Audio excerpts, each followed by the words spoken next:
हरियाणा में एक केस बहुत चर्चित है जो मनीषा हत्याकांड के नाम से पूरे हरियाणा में उग्र आंदोलन हो रहे हैं। जस्टिस फॉर मनीषा का टैग जो है सोशल मीडिया ट्विटर पर बड़ी तेजी से वायरल हो रहा है। आखिर उस बेटी को न्याय क्यों नहीं मिल रहा है? उसका कसूर क्या था? उसकी हत्या कैसे हुई और किसने की? क्या उसको न्याय मिल पाएगा? उस बेटी का कसूर क्या था? आखिर उस सीधी सादी लड़की जो लेडी टीचर थी, किसने ये अंजाम दिया? क्या ये लड़की की कोई गलती थी या फिर इसे किसी ने अपने प्रेम जाल में फंसाकर इस घटना को अंजाम दिया है? इस अनसुलझी गुत्थी को आज सुलझाने का प्रयास करेंगे। आइए समझते हैं। कुछ स्टोरी उनकी ऐसी थी जिस पर प्रकाश डालना बहुत ही जरूरी है। और पूरे हरियाणा में ये केस बहुत चर्चित बन गया है। अब हरियाणा की बेटी नहीं है, ये पूरे देश की बेटी है। Manisha for justice. मनीषा को न्याय दो, न्याय दो, न्याय दो। दोस्तों, एक लड़की का सपना होता है कि मैं नर्स बनकर, डॉक्टर बनकर लोगों की सेवा करूंगी, लेकिन सपना अधूरा रह जाता है। वो अपने पैसे से कोर्स करना चाहती थी। वो प्ले स्कूल में पढ़ाती थी और उसके बाद जो है अपने घर वालों से ये कहती है कि मुझे नर्सिंग में दाखिला लेना है। पापा जी, आज मैं देर के आऊंगी, शाम 7 बजे तक वापस घर आऊंगी। जैसे ही घर से निकलती है, किसी को कोई नहीं पता होता है कि आज मेरी बेटी का घर से जो निकल रही है, आज पहला दिन, लास्ट दिन है। जो जो आज देख लेगा, शायद उसके बाद कोई इसका चेहरा देख पाएगा या नहीं देख पाएगा। उसे भी नहीं पता होता कि ये मेरी जिंदगी का आखिरी दिन है। और वो जैसे स्कूल खत्म होता है, 1:30 से 2 बजे के बीच जो है वो स्कूल से निकलती दिख रही है, सीसीटीवी में कैद हो रही है, दिख रही है। उसके बाद जो है जैसे शाम 7 बज जाते हैं और घर नहीं पहुंचती है। फिर उसके बाद माँ को चिंता सताने लगती है और पिता जो है जैसे ही काम से घर वापस आते हैं, जब पता करते हैं कि बेटी आई कि नहीं आई है, उसके बाद जो है पिता का जब जैसे सुनते हैं कि भाई नहीं, बेटी नहीं आई है और रात 7:30 बज गए हैं, पिता का कलेजा सूख जाता है और कहता है कहीं मेरी बेटी के साथ कोई बड़ी अनहोनी न हो जाए। इसलिए तुरंत पिता जो है एक्शन लेते हैं और 112 नंबर पे सूचना देते हैं कि मेरी बेटी की गुमशुदगी दर्ज कर लीजिए साहब, और पता कर लीजिए मेरी बेटी आज घर नहीं आई है। स्कूल गई थी, एडमिशन में कराने, दाखिला लेने गई थी, लेकिन अभी आई नहीं है। फिर पुलिस वाले जो है उनसे सवाल करते हैं कि आखिर आपकी बेटी जो है कितने उसकी है, कितनी उम्र है उसकी? उनके पिताजी बताते हैं कि जी हमारी बेटी 18 वर्ष की है। जब इतना सुनते हैं वहां के एसएचओ, तो वो मजाक में लेते हैं और ऐसे शब्द बयां करते हैं कि आपके सामने मैं कैसे रहूं, मेरी जीवा कांप जाती है। ऐसे उस अधिकारी को नहीं बोलना चाहिए, लेकिन दुर्भाग्य है उस अधिकारी का, या कहें उस पिता का, जो उसकी बेटी के साथ जो है अगर पहले ही दिन पुलिस एक्शन ले लेती, शायद उसकी बेटी जिंदा मिल जाती। लेकिन उन अधिकारियों ने इतना अत्याचार किया उस पिता के ऊपर। कहते हैं कि जवान बेटी है, किसी के साथ भाग गई होगी, 2-3 दिन बाद आ जाएगी, आपको खबर मिल जाएगी और कार्ड मिल जाएगा। जब इतना सुनता है पिता, तो उसके कलेजा जो है निकल कर जैसे बाहर आ जाता है, इसे किसी ने कलेजा खींच लिया हो। काटा तो खून ही नहीं, पिता की आंखों से आंसू निकल आते हैं। आखिर इन अधिकारियों को मैं क्या कहूं? अधिकारी सुनना पड़ता है, फोन काट देते हैं, फिर वो तलाशने के लिए निकल पड़ते हैं। वो दिन होता है 11 अगस्त होती ही, और उसके बाद जो है हर जगह ढूंढते हैं, रोते बिलखते परिजन, आवाज लगाते हैं, ढूंढते हैं, स्कूल के आसपास सगल ढूंढते हैं, लेकिन कोई सुराग नहीं लगता है। लास्ट लोकेशन 12 बजे फिर उसकी मोबाइल की ऑन होती है, लेकिन फिर भी कुछ पता नहीं चलता है। अगले दिन गांव के लोग जो अभी मिलते हैं, वो सब मिलकर जो है पूरा ढूंढने का प्रयास करते हैं, पूरा इलाका छान मारते हैं, लेकिन कोई सबूत नहीं मिलता, कहीं उस लड़की का अता पता भी नहीं चलता है। 13 को जैसे ही एक किसान खेत जाता है तो उसको एक जूती मिलती है। जैसे जूती मिलती है तो उसे लगता होगी कोई की जूती, लेकिन जब वो नजदीक आकर देखते हैं कि एक लड़की की जूती है तो उसे शंका होने लगती है कि कहीं कुछ गड़बड़ तो नहीं है। लेकिन जब फिर आगे बढ़ते हैं तो देखते हैं एक लड़की की लाश पड़ी हुई है, और वो तुरंत सूचना देते हैं। सूचना देते जब पुलिस आती है, इनके पिताजी को बुलाया जाता है और ये पहचान लेते हैं कि आखिर है ये लड़की मनीषा और मेरी लड़की है। जब इतना कहते हैं फूट फूट कर रोने लगते हैं, मेरी लड़की ने किसी का क्या बिगाड़ा था जिन्होंने इतनी बर्बरता से मेरी बेटी की हत्या कर दी। उसमें साफ साफ दिख रहा था किसी ने धारदार हथियार से उसका गला रेत दिया था और उसकी उंगली भी काट दिया था, और कई जगह चोट के निशान थे। लेकिन पुलिस इसको आत्महत्या मान रही है। पुलिस जो है तुरंत पंचनामा करके पोस्टमार्टम भेज देती है, और भिवानी में जो है उसका पोस्टमार्टम होता है। पोस्टमार्टम से जब रिपोर्ट आती है तो पता चलता है कि इसकी जो है धारदार हथियार से हत्या हुई है। बस यही सिर्फ आता, और कुछ नहीं आता, कोई सबूत नहीं आता है। इसके बाद घर गाड़ी लेने को इनकार कर देते हैं कि ऐसा नहीं है, मैं कुछ छुपाया जा रहा है। मेरी बेटी कैसे, जिसको आप जो आत्महत्या में कह रहे हैं, वो आत्महत्या कर ही नहीं सकती है, कैसे कोई अपनी गर्दन से इतना बड़ा घाव कर सकता है। फिर पुलिस जो है गुत्थी को सुलझाती है, लेकिन गांव वाले नहीं मानते हैं।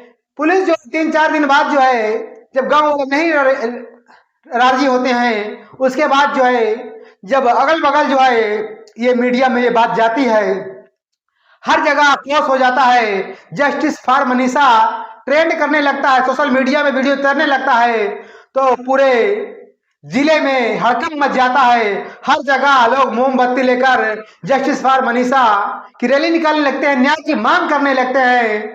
तब भी जो है बात नहीं बनती है, तो फिर जो है दूसरी बार जो है पोस्टमार्टम कराने के लिए बॉडी को भेजा जाता है। जब फिर पोस्टमार्टम के लिए बॉडी जाती है तो वहां से पता चलता है कि कई ऑर्गन्स गायब हैं शरीर के, लेकिन अधिकारियों का कहना है कि ऑर्गन जो किडनी उडनी निकाले हैं, गुर्दा उर्दा निकाल लिया गया, आंखें निकाल ली गई हैं, तो वो सब जांच के लिए निकाला गया है, बिसरा भेजा गया है।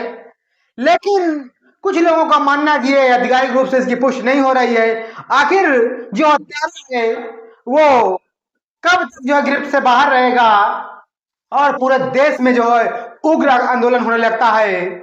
जस्टिस फॉर मनीषा का टैग पर जो है ट्रेंड छा जाता है और पूरे देश में बवाल हो जाता है। जितने जो है संगठन होते हैं सब खुल सामने आ जाते हैं। जब खुलकर सामने आ जाते हैं तो विरोध प्रदर्शन बहुत तेजी से होने लगता है। सरकार को संज्ञान में लेना पड़ता है। जब सरकार संज्ञान में लेती है मामले को, तो दिल्ली पिलानी हाईवे को भी जाम कर दिया जाता है। जब जाम कर दिया जाता है तो सरकार तुरंत एक्शन लेती है। मुख्यमंत्री मामले को संज्ञान में लेते हुए एसपी मनवीर सिंह को हटा देते हैं और लोहारू थाने के SHO अशोक कुमार को हटाया जाता है। वह शकुंतला एसआई को हटाया जाता है और कई पुलिस जो है कर्मियों को जो है गाज गिरती है, सभी को बर्खास्त कर दिया जाता है, सस्पेंड कर दिया जाता है। लेकिन तब लगता है गांव को ऐसा लगता है, संगठन वालों को ऐसा लगता है, उनके पिता को लगता है कि अब शायद न्याय मिल जाएगा, लेकिन फिर भी न्याय अभी कोसों दूर है। इतना होने के बावजूद भी अभी उन अपराधियों के तक पहुंचा नहीं गया है। बात यहां पर जाती है कि जहां पे लड़की की लाश मिलती है उसके बगल में ही 150 मीटर दूरी पर एक कॉलेज मिलता है, और कॉलेज के पास बियर की बोतल मिलती है। बोतल के पास जो वहीं पे एक बॉटल पानी का मिलता है और जो चिप्स के पापड़ के पैकेट मिलते हैं। आखिर ये जो बियर है, ये सब आई कहां से? आखिर किसी ने दारू वारू पी के इस घटना को अंजाम दिया है? क्या बेटी से बलात्कार हुआ है? क्या क्या कुछ छिपाया जा रहा है? क्योंकि पूरे देश में जब मीडिया में हलचल मची, पूरा देश ट्रेंड कर रहा है जस्टिस फॉर मनीषा का, तो आखिर इतनी बड़ी साजिश क्यों रची जा रही है? दो दो बार जो है पोस्टमार्टम हो चुका है, हत्या की गुत्थी क्यों नहीं सुलझ रही है? आखिर अधिकारियों का के ऊपर कितना दबाव है? क्यों जो है अपराधियों को बचाया जा रहा है?